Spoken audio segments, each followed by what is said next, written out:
the recent boom of incredible RPGs coming out, from CD Projekt Red's Cyberpunk 2077 to Larian's Baldur's Gate 3 to last month's Metaphor Refantasio and even Dragon Age the Veilguard, has cast a bit of a shadow on the Bethesda-style open-world game. Especially with last year's Starfield, the gap between where the state-of-the-art is in RPGs and where Bethesda is still has never been starker. Don't get me wrong, I really enjoyed my time with Starfield, and after 130 plus hours I can say that I've seen basically all the Galaxy has to offer. But it's hard not to play these games and feel something's old. It just doesn't sit well with a more modern design. And I think part of that is how the game is built, but the other part of it is I think I played it wrong. And it comes down to one main overstretched metaphor. I think Bethesda games are more interested in the sandbox instead of the sandcastle. And I mean, take a look at something like Cyberpunk 2077. Cyberpunk is this mostly linear first-person shooter that happens to have a robust skill tree and an interesting open world to explore. You play as V, your main character, and they're a merc with one of 3 loose backgrounds, but they're ultimately just saddled with the same condition no matter the background that you choose, and you need to find a way to cure it. As you play Cyberpunk, the narrative will increase in intensity and complexity until, by the end of the game, you're in a couple of huge set-piece moments that culminate in character growth or even some change. V grows in notoriety, but the game isn't interested in letting you become the leader of the Bartmoss Collective or currying favor with the 6th Street Gang. Cyberpunk is fundamentally a game about V and the people that orbit them. You could do side quests, but your actions aren't changing the game world in any fundamental kind of way. You're building a beautiful sandcastle that, when you're all done, you'll sit back and admire. On the other hand, Bethesda's big open-world RPGs, especially when I started with Oblivion, are sandboxes first.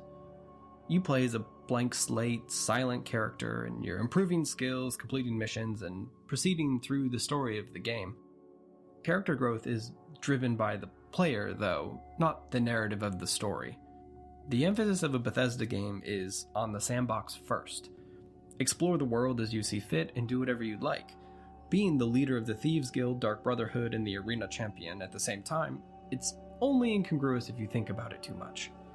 A Bethesda game doesn't have a grand authored story arc for your character specifically, like something like Cyberpunk. You participate in the story, but it's not yours as a player. Your character story is relegated to the side quests that you complete or the locations you visit. You'll make binary dialogue options, and that's where your character growth comes from.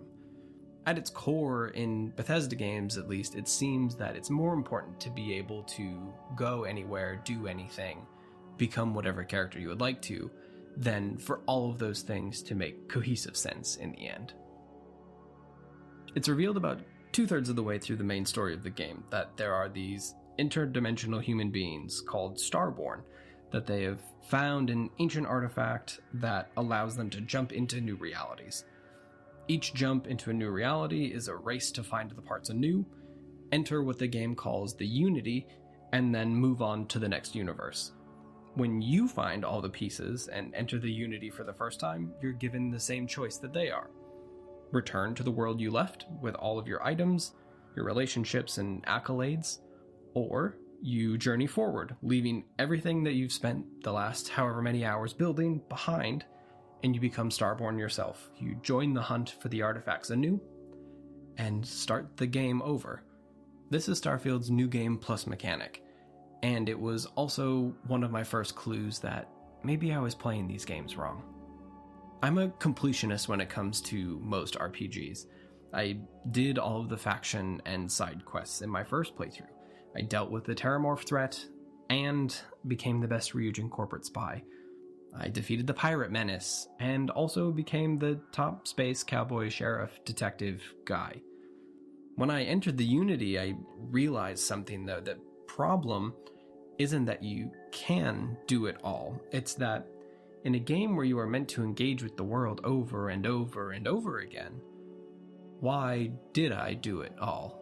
I realized far too late into my time with Starfield that I wasn't playing it the intended way. I wasn't looking and picking up the cues that the game was dropping. And that meant that I misjudged the sandbox and didn't understand what they were trying to do with it this time. Let's take a step back and see where I went wrong.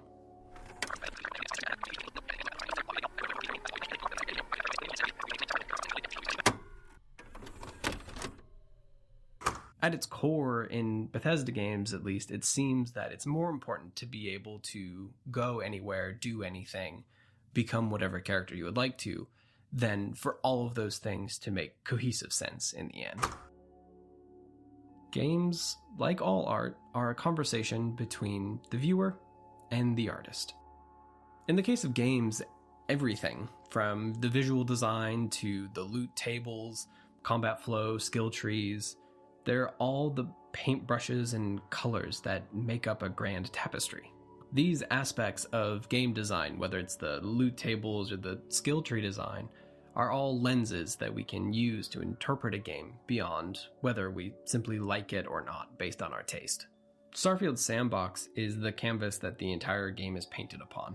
It's a foundational belief that goes all the way back to Bethesda's first open world games. But the thing that surprised me is that Starfield isn't using the sandbox in the same way. I interpreted the open world canvas to be the same as their previous games, but I think what's really interesting here is that Starfield is actually subverting it. Starfield is a game about momentum and forward progress. Its skill trees are huge. They require multiple playthroughs to ever fill out a section completely. Quests can take you across the stars, inviting you to run, shoot, and jetpack your way across hundreds of planets. Even the base building aspect of the game requires movement. You'll never find all the materials you need on one planet. The game is telling you to progress, to see more, to do more, to go out among the stars and find something. The game is telling you to seek the unity. You've solved some incredibly grandiose plots in Starfield. Just one of them would make a profound difference in the world. It's up to you as the player to understand that, to choose who you want to be this time, not for all time. Your goal is to inhabit a character, to role-play one of the myriad fractal versions of your Starfarer. I approached Starfield the same way I'd approached an Elder Scrolls game or a Fallout game, an open world filled with checkboxes to be checked, content to be digested, perk points to be spent. And that was my mistake. I was the completionist. I racked up all this XP by plundering the corners of the stars, only to realize too late what I had done. Instead of reaching the end of the game filled with this overwhelming sense of awe, I entered the Unity to a full recounting of how I had helped save the galaxy. I had done too much for this world. I made people's lives better, I made friends, and I fell in love. The thought of leaving it all behind to satisfy this curiosity of what if it's different this time just felt bad. By being a player, not a character, I had made Starfield a spreadsheet, not a painting. Had I read the room, recognized that encumbrance, the game mechanic, was telling me that I can't take it all with me, or that the color-coded loot system was telling me that there's always going to be a better randomized spacesuit on the horizon, or that the Starborn in the main story were telling me to seek the unity above all else, I would have realized what Starfield was actually asking of me. If you could do it all again, start over in a brand new universe, go back to the beginning, would you do anything differently? It's hard to sustain a thematically interesting story in an open world RPG. And yes, I do think that there are probably things that could have been done to make that theme hit harder and earlier, but me not getting it until hour 100 is also my fault.